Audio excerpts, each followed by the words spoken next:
एक गांव में गरीब किसान था।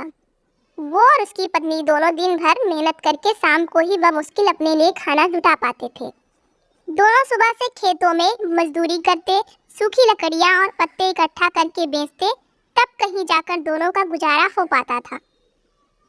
फिर भी पत्नी अपने जीवन से संतुष्ट थी, लेकिन किसान को ये बात हमेशा अखरती थी।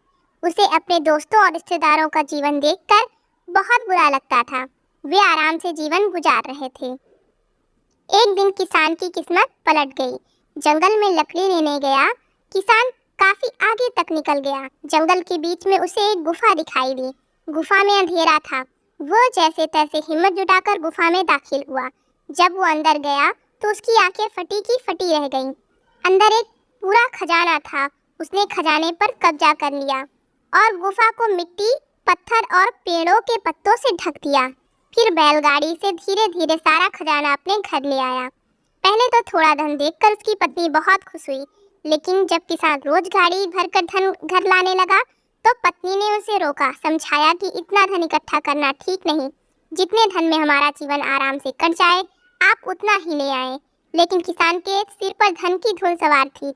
उसने नया घर खरीद लिया, नौकर चाकर रख लिए, पूरे खजानों को अपने घर में सुरक्षित करके रख लिया। धीरे धीरे उसके धनवान होने की बात दूर दूर तक फैल गई। कई लोग रिश्तेदारियां निकालकर उसके पास आने लगे, उसे इज्जत देने लगे। वो भी धन के अभिमान में उसे बुरी आदतें लग गई। अपनी अय्याशी में वो पत्नी से दूर हो गया। उसकी पत्नी को समझ आ गया कि अब बात हद से बाहर जा चुकी है। वो उसे छोड़कर चली गई। किसान नगर सेठ हो चुका था। उसे उसके जाने का जरा भी दुख नहीं हुआ। समय बीतता रहा, उसकी अय्याशियां जारी थीं। जब वो एक दिन बीमार हुआ तो उसने पाया कि उसने अपनी हर छोटी बड़ी ज़रूरत के लिए नौकरों पर निर्भर रहना पड़ता। जब उसकी तबीयत थोड़ी ठीक हुई तो वो नगर में घूमने निकला। कोई पहचान ना ले, इसीलिए उसने थोड़ा भेष बदल लिया। उसने सोचा क्यों ना अपने बारे में लोगों से पूछा जाए। घर आकर तो बहुत तारीफ करते ही हैं। उसने एक आदमी से पूछा कि नगर में जो अमीर आदमी रहता है उसके बारे में क्या सोचते हो। उस आदमी ने कहा, वो तो बेचारा बदकिस्मत आदमी है। किसान ने पूछा, क्यों, बदकिस्मत कैसे? उसके पास तो बहुत धन है, राजा की तरह रहता है।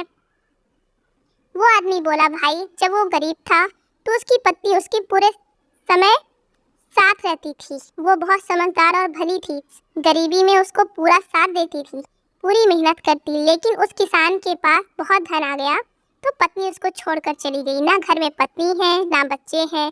इतना धन आ गया तो ना घर में कोई सुख उठाने वाला है, ना ही उपयोग करने वाला। उसे तो छोटे छोटे कामों के लिए नौकरों के भरोसे रहना पड़ता है। जब पैसा नहीं था तो पत्नी साथ देने के लिए थी, लेकिन जब पैसा है तो पत्नी चली गई। ऐसा आदमी बदकिस्मत ही तो है। किसान को अपनी गलती समझ आ गई। वो अपनी पत्नी के घर पहुंचा, उससे माफी मांगकर सारा धन दान देने का वादा करके उसे अपने घर ले आया। जितना धन उन्हें जीने के लिए जरूरी था उतना रखकर शेष सब गरीबों को दान कर दिया। कहानी की सीख, गृहस्थी को चलाने के लिए धन तो जरूरी है, लेकिन धन से ज्यादा जरूरी दो चीजें हैं। एक तो पति पत्नी का आपसी विश्वास और दूसरा उनके बीच प्रेम।